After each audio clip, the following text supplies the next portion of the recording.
Shannon barely made it through her apartment door before exhaustion pulled her under. A short nap. That was all she needed. But the moment she drifted off, her phone rang. She answered with a voice, still half asleep. Captain White speaking. "Who is this?" "Slow down. How did you get my number?" A trembling voice replied, "It's Jaden's sister. He left his phone, but he took the gun." Shannon's fatigue vanished. "Give me your address. I'll be there in an hour."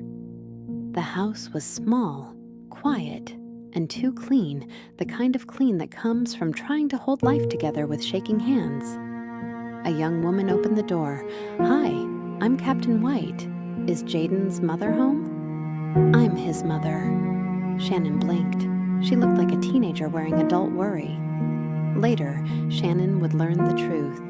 She was 30, and she had been a child herself when Jaden was born, left alone, unprotected, and changed by it. Jaden had inherited something from that history, a sharpness, a watchfulness, a mind that never fully rested. Shannon recognized it instantly. She had seen it in herself. Jaden's mother explained everything in a quiet, trembling voice. Jaden wasn't missing. He was searching. And he was angry.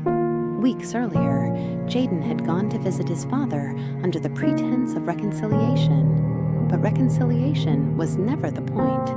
He stayed for a month, studying the man who had abandoned him. He watched him, measured him, learned the rhythm of his days.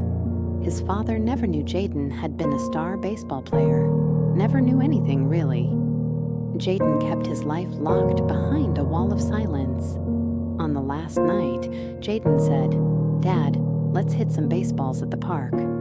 It was late. The park was empty. His father agreed without hesitation. Jaden pretended to struggle with the bat. He let his father step close, too close. Then Jaden acted. A single strike, not wild, not frantic, but deliberate. His father collapsed, stunned, confused, unable to understand the shift in his son's eyes. Jaden spoke in a calm, steady voice, too calm. "You see? Now you're on your knees, like I was on mine, asking questions, asking why." His father tried to crawl away. Jaden stepped forward, his voice colder. "You crawled away from us. Now you crawl again." He didn't shout. He didn't rage. He simply explained. Every word was a release valve for years of silence. When he was done, Jaden sat down, took a slow pull from an e-cigarette, and called the police with a steady voice. His father told them a story about strangers in a red truck. Jaden said nothing. He felt nothing. Back in the present, Jaden's mother whispered, "He's out looking for my boyfriend, the one who threatened me." She looked at Shannon with desperate eyes. "Please, find him. Bring him home." "What makes you think he'll listen to me?" Shannon asked. "He admires you," the mother said. "He says you're the only person he thinks is real." Shannon drove through the city in a police truck loaded with 10 bikes. Impossible to hide. But fate was on her side. She found Jaden in an alley. 2 friends held a man down while Jaden delivered slow, controlled blows. Not out of rage, but out of purpose. One of the boys noticed Shannon and nudged him. Jaden looked up. His eyes were different. Darker, focused in a way that made the air feel colder. He walked toward her. "What are you doing here?" he asked. His hands were stained, but his voice was steady. "Watching you," Shannon whispered. She knew a whisper could cut through chaos better than a shout. "You need to leave," he said quietly. "This isn't a place for you." "Not without you." He stepped closer so he could hear her. "I'm not going anywhere," she said. "And he," she nodded toward the man on the ground, "is going somewhere. I just won't say where." "Jaden, please stop."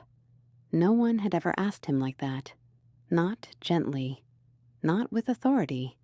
Not With belief, he turned to his friends. That guy should be grateful she's here. Let him go. They obeyed instantly. The man staggered toward the truck, Jaden's mother's ex-boyfriend. He looked shaken, confused, and terrified. They were going to hurt me, he whispered. I know, Shannon said. She helped him into the truck, hoping he wouldn't leave a trail behind. I'm taking you to the bus station, she said. You're leaving town. I don't have money. Shannon drove to 34th Street, parked illegally, withdrew $500, and handed it to him. Get on a bus to California, she said. Don't come back. I won't, and thank you. He boarded without looking back. When Shannon stepped out of the terminal, Officer Jim was leaning against her truck, smiling. What are you doing in my part of town? He asked. How did you know where I was? She said. The truck's GPS pinged. Thought someone stole it. Shannon remembered pressing a button earlier without knowing what it did. You okay? Jim asked gently. Yeah, she lied, just helping a kid get to his sick mom. Always helping, Jim said. Something like that. I'm late for class. See you Sunday? He asked. Wouldn't miss it, she said before she could stop herself. Her mask slipped for just a moment. Surprise me, she added, starting the truck. She didn't go home to change. She drove straight to the university for her night shift.